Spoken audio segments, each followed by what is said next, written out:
বন্ধু বান্ধৱীসকল, আপোনালোকে আপোনালোকৰ সন্তানক প্ৰত্যেক দিনে আধা ঘণ্টা সময় দিবই লাগিব। তেওঁলোকৰ লগত বন্ধুসুলভ কথা পাতিবই লাগিব আৰু বয়স অনুযায়ী তেওঁলোকৰ লগত বয়সৰ কথা পাতিব লাগিব। যেতিয়া ক্লাছ 9-10 পাবগৈ তেতিয়া অকলে মাত্ৰ আপুনি আৰু আপোনাৰ সন্তান, সেই সময়কণত অন্যক আপুনি থাকিবলৈ নিদিব। আপুনি ভিতৰুৱা কথা পাতক। লাহে লাহে তাৰ লগত আপুনি যিমানে ক্ল'জ হৈ যাব, সকলো কথা ল'ৰাই হওক বা ছোৱালীয়ে হওক আপোনাক খুলি ক'ব। আৰু প্ৰতিটো কথা পাতোতে পাতোতে আপুনি আপোনাৰ সন্তানৰ পৰা কেতিয়াও বিপদত নপৰে। যুগৰ পৰিৱৰ্তন, ভয় খাবলগীয়া হৈছে।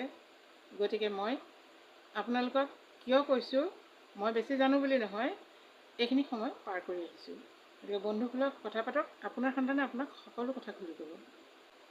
মেট্ৰিক পাছ কৰাৰ পিছত সেই সন্তানটো পঢ়া শুনাৰ লগতে